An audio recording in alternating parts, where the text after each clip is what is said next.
morning. Good morning.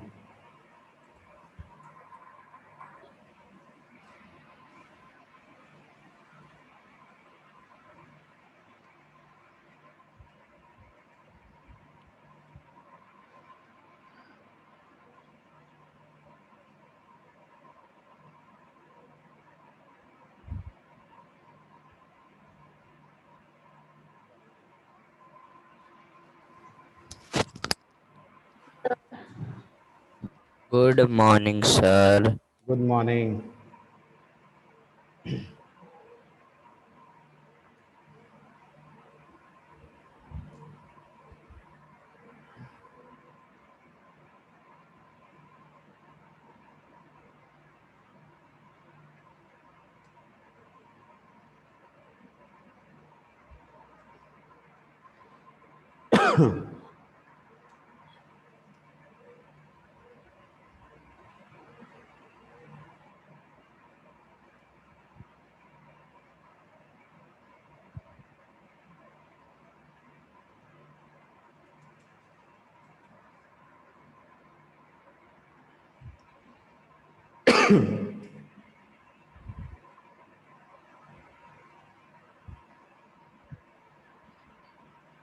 Yes, sir.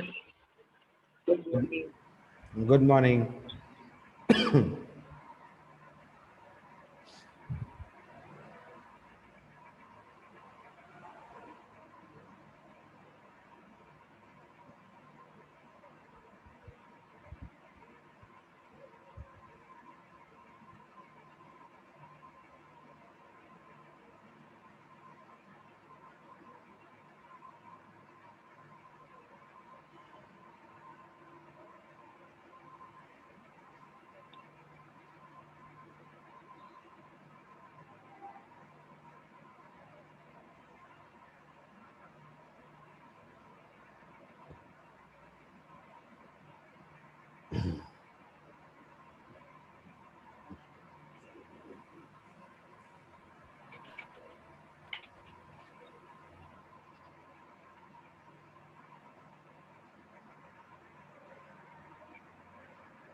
Sorry, sir.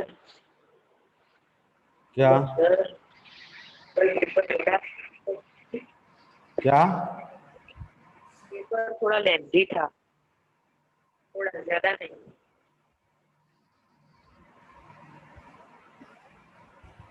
तो question तुम्हारा सारे बड़े बड़े लिख दे।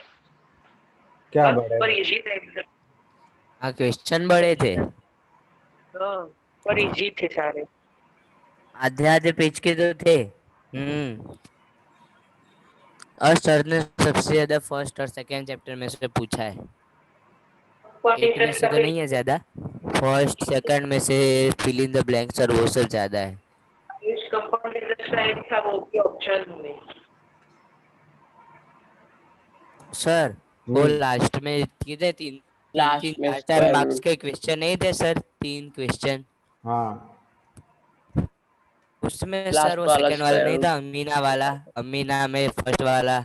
हाँ, उसमें आपने प्रॉफिट 5% दिया है और लॉस 50% दिया है, तो क्या 50% ही दिया है या 1 0 ज्यादा लग गया है? 50 लिखा है उसमें। हाँ, हाँ, मेरे को ना वही लगी। ऐसा सर ने कैसे पूछा इतना इजी? ये तो देख के पता चल जाता है इतना लॉस हुआ है। नहीं, उसमें कैलकुलेशन तो करना था ना कितना हुआ। कैलकुलेशन तो किया। 22.5% लॉस आता है। अच्छा,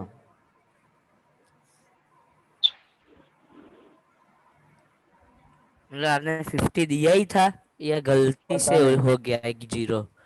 पता नहीं, यही होगा शायद। मैंने हाँ तो कुछ भी हो सर, मैंने मार्क्स तो दे देना, कंपाउंड 4 इंटरेस्ट मार्क्स एड पढ़ा। ऑफ, आज जो क्वेश्चन 4 होगा, मार्क्स दे देना। जो क्वेश्चन है उसके हिसाब से किया होगा, उसके मार्क्स मिलेंगे बस। ना सर, अब 4 मार्क्स दे दो। हम्म।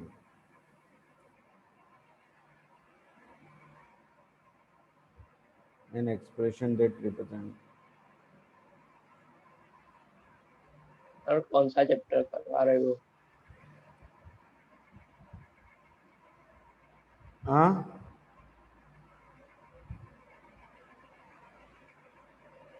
पावर एंड एक्सपोनेंट कौन एंड सा पावर। चैप्टर करवा रहे exponent and power, chapter number 12 open करो।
निकाला?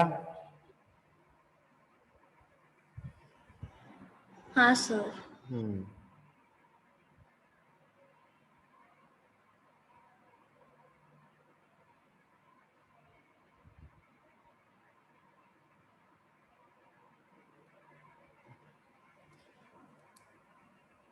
चलो अब एक्सपोनेंट और पावर समझते हैं अपन। चैप्टर नंबर 12 में शेयर कर रहा हूँ, छोटा सा ही चैप्टर है, 2 ही एक्सरसाइज है, ठीक है। चलो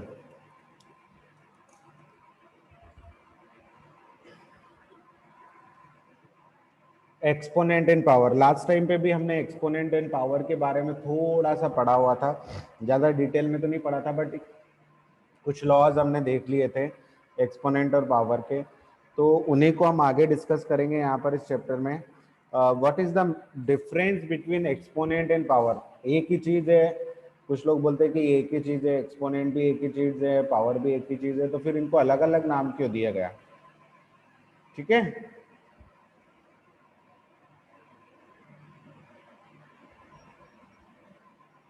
क्या है, क्या होगा इसका मतलब? What is the meaning of exponent and power? तो देखो यहाँ पर मैं एक डेफिनेशन आपको बता रहा हूँ, ठीक है, वो आपको याद रखनी है कि क्या होता है दोनों में डिफरेंस।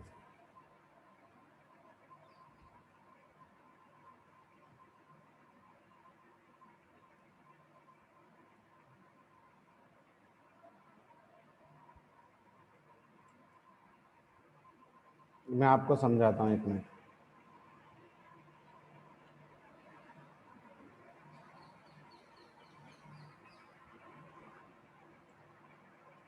चैप्टर 12 है अपना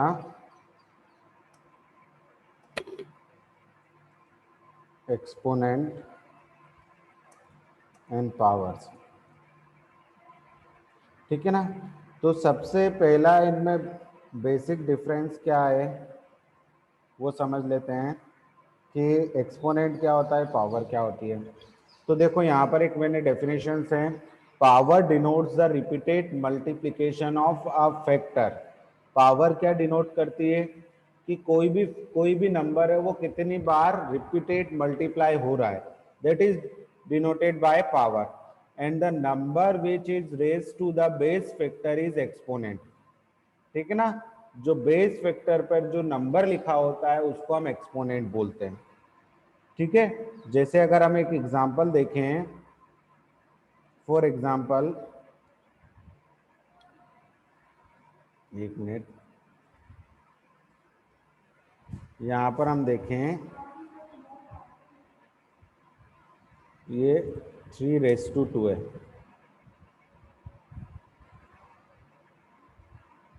देखो for example 3² is the power where 3² is the power, मतलब एक ऐसा फैक्टर जो 2 टाइम्स मल्टीप्लाई हो रहा है। 3 एक ऐसा नंबर है जो 2 टाइम्स मल्टीप्लाई हो रहा है। 3⁻² is the power where 3 is a base and 2 is the exponent। ठीक है ना। तो यहां पर आपको आगे का हटा दो, ठीक है। तो जैसे कि 3⁻² इज द पावर, इस पूरे नंबर को हम बोलेंगे पावर, जहां पर 3 क्या होगा, बेस होगा। जैसे ये 3⁻² है तो इस पूरे को हम बोलेंगे पावर, इसको बोलेंगे बेस, ठीक है ना। यहाँ पर ये होगा बेस और ये होगा हमारा एक्सपोनेंट, इसको हम बोलेंगे एक्सपोनेंट, ठीक है।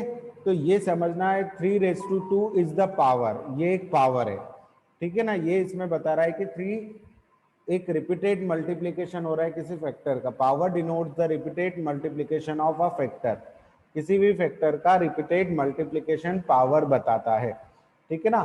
तो उसमें 3 क्या होगा, बेस होगा, और 2 क्या होगा, एक्सपोनेंट होगा। That is the basic difference between power and exponent, ठीक है। एक्सपोनेंट एक ऐसा नंबर होता है जो ये बताता है कि कोई भी एक फैक्टर कितनी बार रिपीट हो रहा है, ठीक है। और ये 3⁻² ये एक पूरा एक पावर को शो कर रहा है, ठीक है।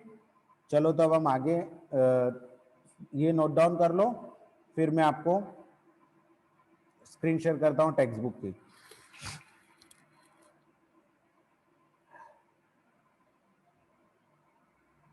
चलो अब देखो इसकी जरूरत पड़ी क्यों हमें, एक्सपोनेंट और पावर की क्यों जरूरत पड़ी हमें, ये बेसिक रिक्वायरमेंट्स हमें क्यों आई।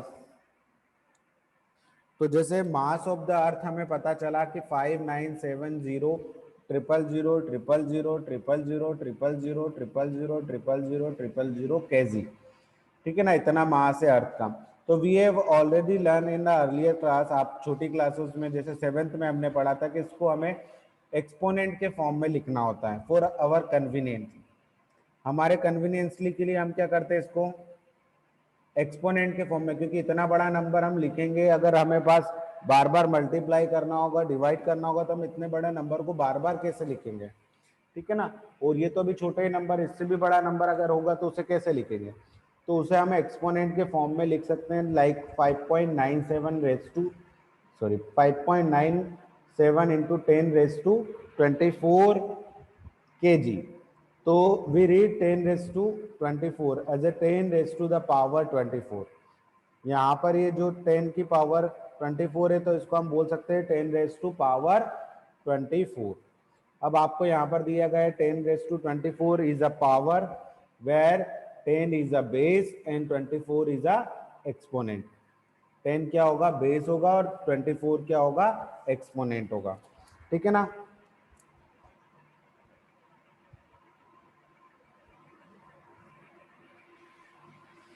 हाँ, बच्चे 15-15 मिनट बाद इनको नींद खुलती है।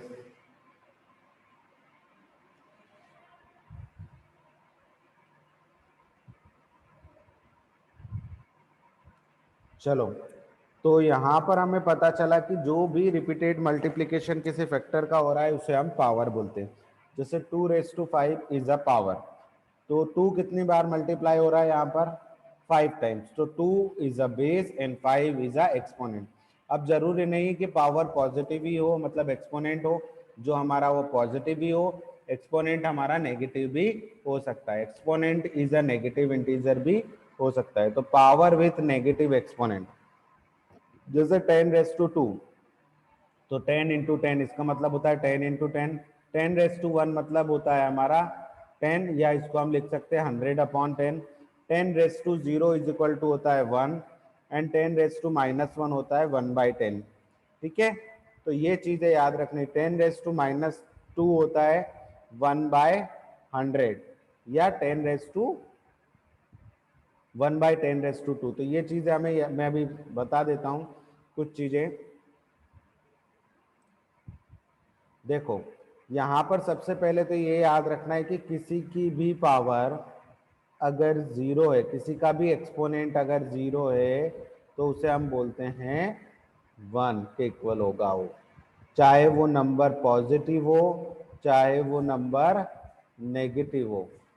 ठीक है, अगर वो पॉजिटिव नंबर है तो उसकी अगर एक्सपोनेंट जीरो है तो भी उसका आंसर 1 होगा, चाहे वो नंबर नेगेटिव हो तो भी उसका एक्सपोनेंट, अगर एक्सपोनेंट जीरो है, चाहे वो नंबर रेशनल नंबर हो और उसकी पावर जीरो हो या एक्सपोनेंट जीरो हो तो उसको हम 1 ही लिखेंगे, चाहे वो डेसिमल नंबर हो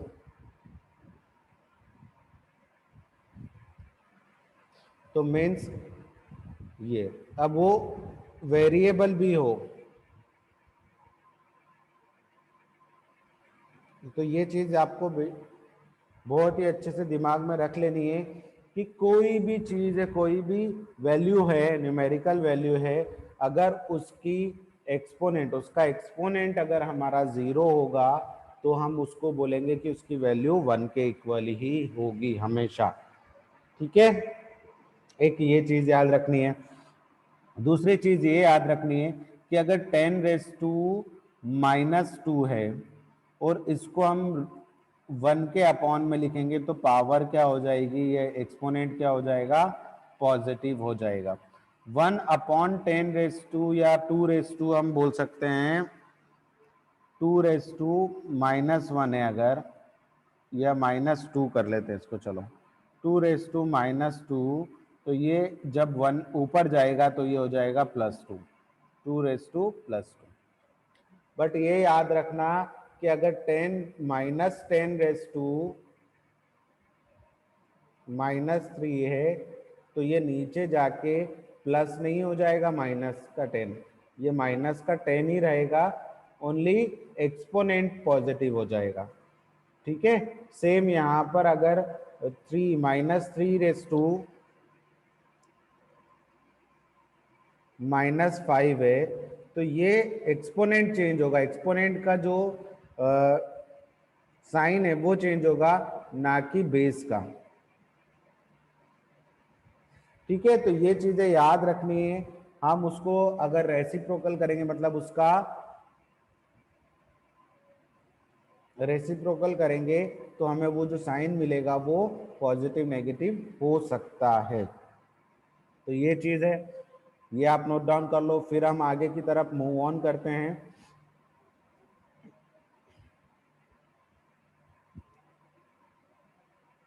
तो यहां से हमें ये पता चला कि अगर a⁻m है तो ये हो जाएगा 1/a⁻m। ठीक है, एंड बोथ आर, देखो यहां पर a⁻m एंड a⁻m,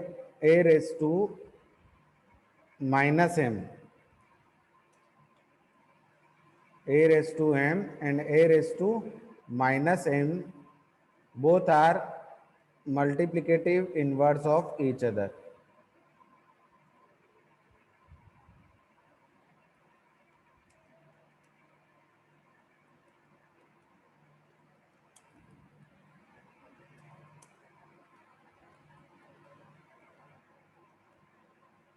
दोनों एक दूसरे के मल्टीप्लिकेटिव इनवर्स होंगे। मल्टीप्लिकेटिव इनवर्स मतलब अगर हम इन दोनों को मल्टीप्लाई करेंगे तो हमें आंसर हमेशा 1 मिलेगा। अगर आप a⁻m और a⁻m को मल्टीप्लाई करोगे तो ये हमेशा 1 आंसर देंगे। जैसे 2⁻2 मल्टीप्लाई बाय 2⁻2, तो इनका आंसर क्या आएगा, हमेशा 1 आएगा। तो ये चीजें याद रखनी है हमें कि कोई भी पावर, सेम बेस पर कोई भी पावर पॉजिटिव हो और एक पावर नेगेटिव हो तो दोनों को मल्टीप्लाई करने पर आंसर हमेशा 1 मिलेगा। ठीक है, फिर हम किसी भी नंबर को एक्सपांडेड फॉर्म में, एक्सपोनेंट के एक्सपांडेड फॉर्म में लिख सकते हैं। जैसे कि बात करें हम, ये नोट डाउन कर लो।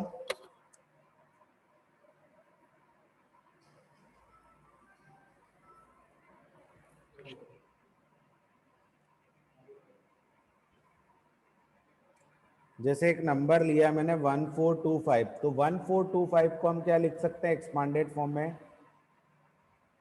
हम लिख सकते हैं यहाँ पर 1 into 1000 plus 4 into 100 plus 2 into 10 plus 5 into 1। ठीक है, ये लिख सकते हैं। अब इसको एक्सपांडेड फॉर्म में हमने लिख दिया, अब इसको एक्सपोनेंट फॉर्म में लिखना है, तो इसको लिख सकते हैं 1 इंटू 10⁻3, 4 इंटू 10⁻2, 2 ये तो 2 इंटू 10⁻1 एंड 5 इंटू 10⁻0। 1 को हम 10⁻0 लिख सकते हैं। आपको मैंने अभी बताया कि किसी की भी पावर 0 होगी तो उसका आंसर 1 होगा। तो ये एक एक्सपांडेड फॉर्म या एक्सपोनेंट फॉर्म में हमने इसको लिखा, एक्सपांड कर दिया with the help of exponent. अब दूसरा एक नंबर लेते हैं, जैसे 1 पॉइंट वाला एक नंबर लेते हैं, उसको कैसे लिखेंगे हम? तो उसको भी हम जैसे ये नंबर है तो इसको हम कैसे लिख सकते हैं? 1 into 1000 plus 4 into 100 plus 2 into 10 plus 5 into 1, ठीक है, plus 3 divided by 10 plus 6 divided by 100। ये हम पॉइंट में, अब आपको पता है ये पॉइंट में ऐसे ही करते हैं हम। जब डेसिमल में हमें चेंज करना होता है या डेसिमल को एक्सपांडेड फॉर्म में लिखना होता है तो हम इस टाइप से लिखते हैं। तो इसको हम लिखेंगे 1 into 10⁻3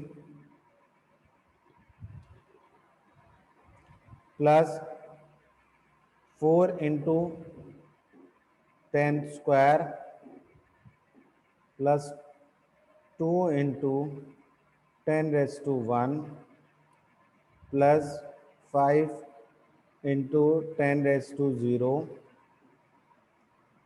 plus 3 into 10⁻⁻1 plus 6 into 10⁻⁻2। तो ये हमने लिख दिया एक्सपोनेंट फॉर्म में with the help of exponent. इस टाइप से हम कोई भी नंबर को लिख सकते हैं। ठीक है, आया समझ में? आया भाई? Yes sir. हाँ, यस तो चलो आप मुझे एक लिख के बताओ, एक नंबर ये वाले के लिए क्या आएगा?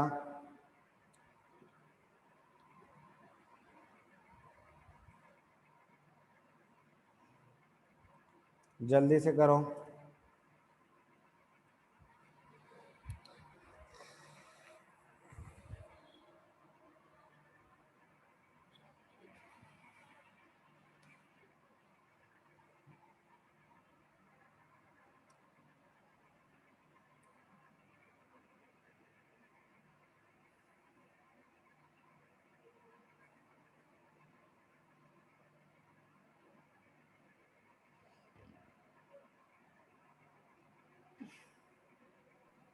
हेलो।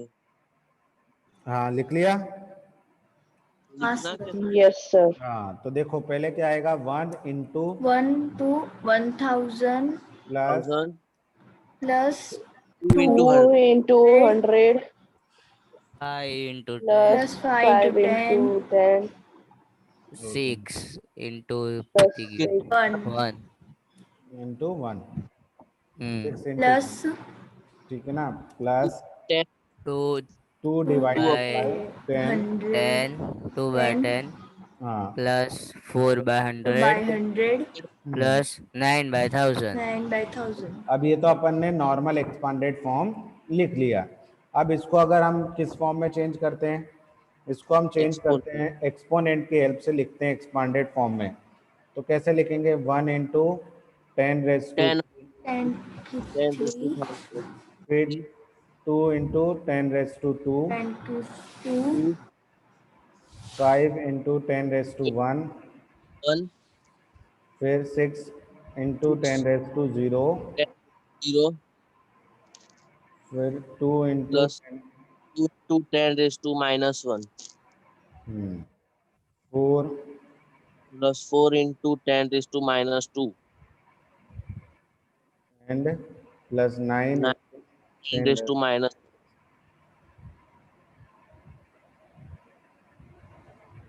ठीक है, तो ये है एक एक्सपांडेड फॉर्म जो आपकी एक्सरसाइज का ही क्वेश्चन है। इस टाइप से हमें एक्सपांडेड फॉर्म में लिखना है।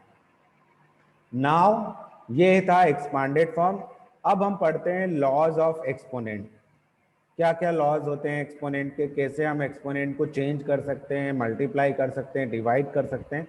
तो वैसे हम ये 7th स्टैंडर्ड में पढ़ चुके हैं, बट फिर भी हम एक बार इनको रिपीट कर लेते हैं, ठीक है ना। तो laws of exponent for any non zero integers. Non zero integers मतलब अगर हम पावर में जीरो लेंगे तो उसके लिए ये नहीं है, और मतलब बेस में भी हम जीरो नहीं ले सकते, 0 की पावर 1, 0 की पावर, क्योंकि उसका आंसर जीरो ही रहेगा। तो नॉन जीरो हमें इंटीजर्स ही लेने हैं, ठीक है ना। हम जैसे 0 की पावर 2 यहाँ पर जीरो नहीं ले सकते हैं। तो चलो अब हम देखते हैं लॉज ऑफ एक्सपोनेंट। हेडिंग डालो लॉज ऑफ एक्सपोनेंट, ठीक है ना। तो इसमें हमें देखना है कि जो भी एक्सपोनेंट हम लेने वाले हैं वो नेगेटिव हो सकता है, बट जो बेस है हमारा वो नेगेटिव नहीं होना चाहिए। तो सबसे पहला लॉ है क्या, कि अगर एक्सपोनेंट डिफरेंट है और बेस सेम है, बेस क्या होना चाहिए, नॉन जीरो इंटीजर्स होना चाहिए, मतलब ए की वैल्यू जीरो नहीं होनी चाहिए, बाकी कोई भी नंबर चलेगा। तो a⁻m इंटू a⁻n, तो देन क्या हो जाएगा, पावर अगर बेस सेम है तो पावर क्या हो जाएगी, आपस में ऐड हो जाएगी। Where a is non zero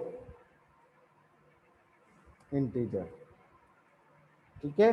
a क्या होगा, एक नॉन जीरो इंटीजर होगा, ठीक है ना। क्यों क्यों होगा नॉन जीरो इंटीजर, बिकॉज यहाँ पर हमें पता है कि अगर हम जीरो की पावर कुछ भी लिखेंगे तो आंसर जीरो ही आएगा, तो इसीलिए हमें नॉन जीरो इंटीजर्स लेना है। फिर वहाँ पर कोई भी फायदा नहीं है, कोई भी लॉ लगाओगे आंसर जीरो ही आएगा सभी में, तो इसीलिए हमें नॉन जीरो इंटीजर के लिए बात करनी है।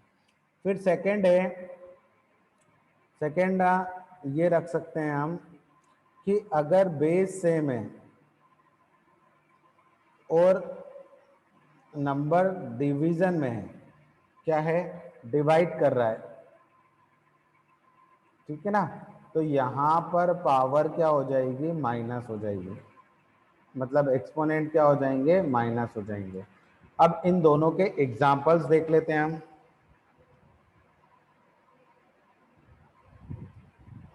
ठीक है ना। कुछ एग्जांपल्स देख लेते हैं, जैसे 2⁻5 मल्टीप्लाई बाय 2⁻8, तो ये दोनों के बेस क्या हैं, सेम है, तो यहाँ पर पावर क्या हो जाएगी, आपस में ऐड हो जाएगी, ठीक है ना। तो ये हो जाएगा 2⁻13। अब यहाँ पर अगर हम देखें, जरूरी नहीं है पॉजिटिव के लिए हो, -3⁻3 एंड माइनस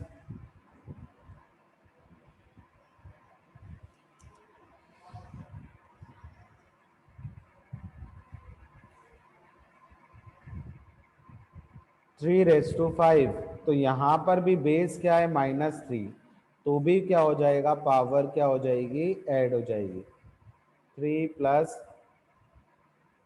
5, तो ये हो जाएगी -3⁻8, ठीक है। अब ये तो प्लस था तो हमने मल्टीप्लाई का साइन था तो हमने प्लस किया, अगर डिवाइड का ही साइन हो सेम तो यहाँ पर हम एग्जांपल देखेंगे, जैसे 2⁻³ डिवाइडेड बाय 2⁻², तो ये हो जाएगा 2⁻³ -2। क्या हो जाएगा, एक्सपोनेंट आपस में सब्ट्रैक्ट हो जाएंगे, मतलब सब्ट्रैक्शन हो जाएगा। फिर सेम नेगेटिव नंबर के लिए भी ये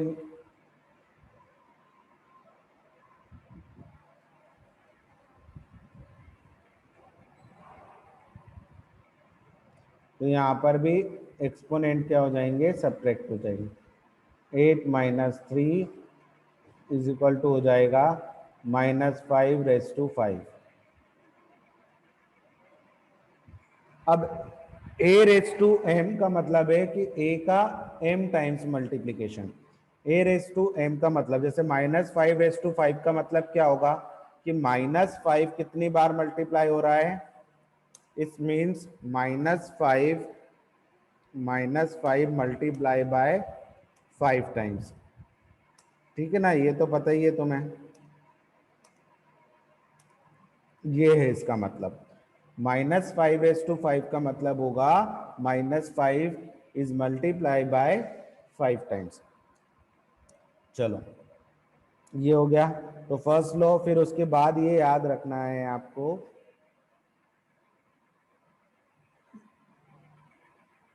इसमें एक चीज याद रखनी है कि m हमेशा बड़ा होना चाहिए। क्या होना चाहिए, m is greater than n। ठीक है ना, और नेचुरल नंबर होने चाहिए दोनों। एक मिनट, यहाँ पे लिख देंगे where m is greater than n and both are natural number। मतलब नेगेटिव में नहीं होने चाहिए, नहीं तो हम उनको ऐड और सब्ट्रैक्ट कैसे करेंगे। तो दोनों क्या होने चाहिए, नेचुरल नंबर होने चाहिए। तो ये फर्स्ट 2 लॉ ऑफ एक्सपोनेंट है। फिर थर्ड लॉ ऑफ एक्सपोनेंट, अब टाइम कम है तो हम बाद में डिस्कस करेंगे थर्ड लॉ ऑफ एक्सपोनेंट। अब इस पे बेस्ड कुछ क्वेश्चंस हैं, ठीक है ना, वो मैं आपको दे दे रहा हूं।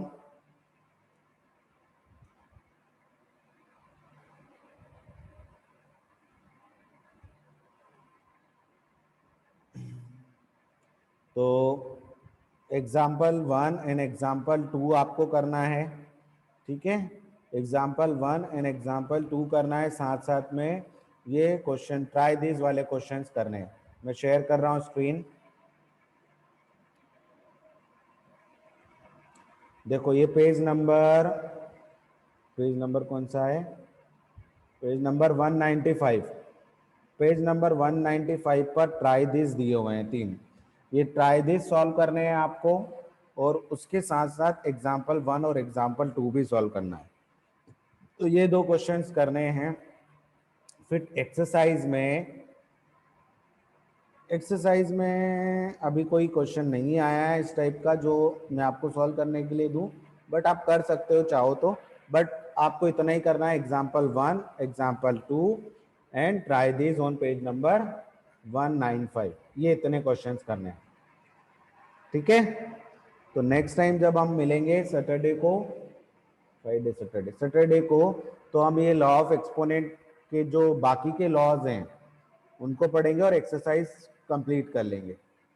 ठीक है, ओके सर। Okay bye. कोई क्वेश्चन में डाउट तो नहीं था ना कल, मतलब सारे क्वेश्चन बन गए थे ना, ऐसा तो नहीं कि ये क्वेश्चन समझ में ही नहीं आया, या सभी आ गए थे, सभी क्वेश्चंस अच्छे से समझ में आ गए थे, कर भी दिए होंगे, वैसे इजी था पेपर। सर हाँ, वो जो वो टैली मार्क्स वाला जो क्वेश्चन था ना, हाँ, उसमें वो 20 to 13 इंटरवल, क्लास इंटरवल, उसका मतलब क्या होता है? 20 to 30 क्लास इंटरवल मतलब 10-10 का डिफरेंस लेके ग्रुप डेटा में बनाना था, 0 से 10, 10 से 20, 20 से तो 30। हाँ मैंने वैसे ही लिखा है, हाँ, तो वैसे ही वो बताया था कि ऐसे करना है आपको। मार्क बनाया, हाँ फिर 20 के इतने मार्क्स है उसका टैली मार्क बनाया। हाँ, और फ्रीक्वेंसी डिस्ट्रीब्यूशन टेबल बनानी थी उसमें। हाँ बस वही लिखता है। हाँ ठीक है, चलो ठीक है, बाय।